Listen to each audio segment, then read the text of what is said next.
defends $2.5 billion Fed renovation in a point-by-point response to the Trump administration.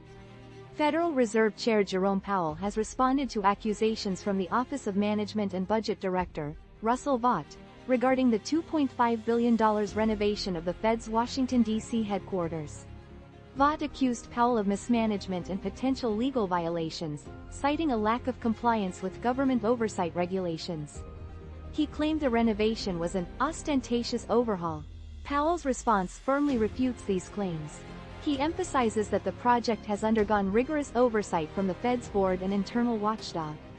He clarifies that the Fed isn't directly subject to the National Capital Planning Commission's directives, although they voluntarily collaborated. He details necessary repairs, including asbestos and lead removal, and upgrades to outdated systems, justifying the project's cost. Powell also addressed specific criticisms regarding allegedly lavish design features, explaining that many initially proposed elements, such as new water features and roof gardens, were eliminated to streamline construction and reduce costs.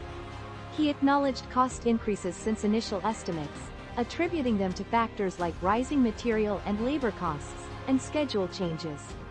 Despite President Trump's previous concerns and suggestions that Powell's actions might be grounds for dismissal, Powell maintains the renovation is necessary and appropriately overseen, and that the project's scope has been significantly scaled back from original plans. In our next story, Israel says it regrets deadly strike on Catholic Church in Gaza. Israel has expressed deep regret over a deadly strike on the Holy Family Church in Gaza City, which killed 3 people and injured several others. The Israeli Prime Minister, Benjamin Netanyahu, stated that stray ammunition mistakenly hit the church, and that an investigation is underway. He emphasized Israel's commitment to protecting civilians and holy sites. The incident occurred during an Israeli military operation. The Israel Defense Forces, IDF, admitted that fragments from a shell hit the church, asserting that their strikes target only military objectives and that efforts are made to minimize civilian harm. The IDF expressed regret for the unintentional damage.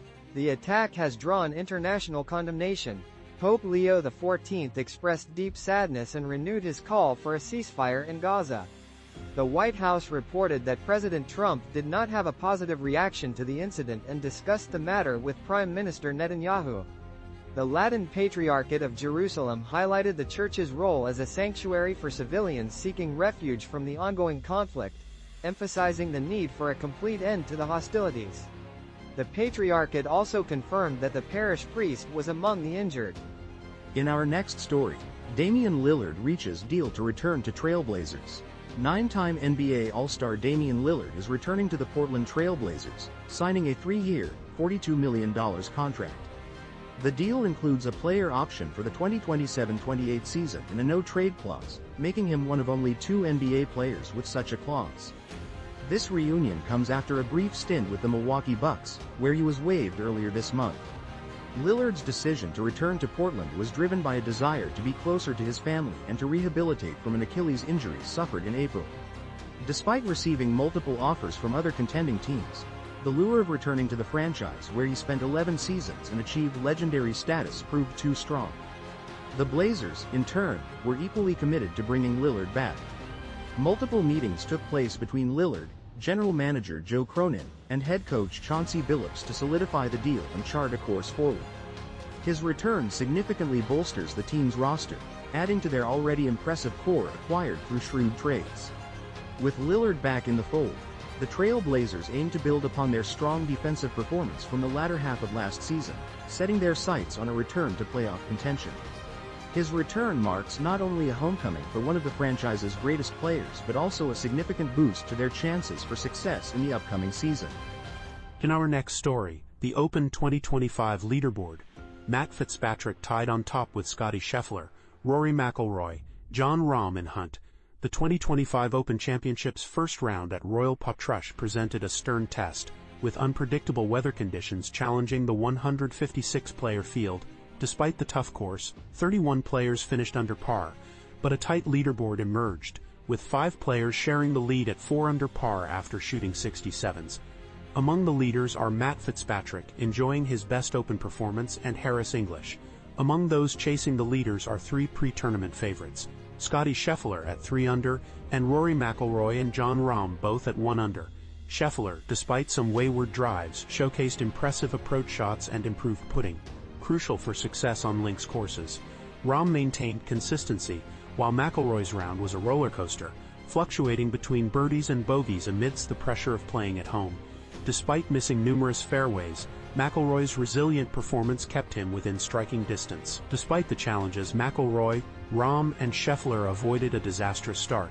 Unlike Bryson DeChambeau, who scored a 78, they all remain firmly in contention heading into the second round. Other notable players near the top of the leaderboard include Tyrrell Hatton, Matthew Jordan, and Ricky Fowler, all performing strongly. Several veteran players, such as Lee Westwood and Justin Rose, also delivered impressive rounds. The first round established a thrilling competition with a closely bunched leaderboard. While several pre-tournament favorites showed resilience in overcoming challenges, the unpredictable nature of Royal Potrush ensures a captivating continuation throughout the weekend. In our next story, ICE will get access to Medicaid enrollees' personal information. The Trump administration is expanding data sharing with immigration authorities, granting access to the personal information of nearly 79 million Medicaid enrollees. This includes sensitive details like home addresses, ethnicities, and social security numbers. The stated goal is to identify and deport undocumented immigrants who may be accessing Medicaid benefits, despite the fact that undocumented immigrants are already largely ineligible for most Medicaid coverage. This data sharing agreement, while not yet publicly released, has sparked significant outrage. California's Attorney General, Rob Bonta, has vowed to obtain a court order to block the data sharing, citing concerns that individuals will avoid necessary medical care for fear of deportation. He describes the administration's actions as creating a mass deportation machine. The agreement allows Immigration and Customs Enforcement, ICE, to access the Medicaid database during regular business hours until September 9. While ICE cannot download the data, the access itself raises serious privacy concerns. 19 states, including California, New York, and several others, have already filed a lawsuit challenging the administration's decision. A hearing on this lawsuit is scheduled for August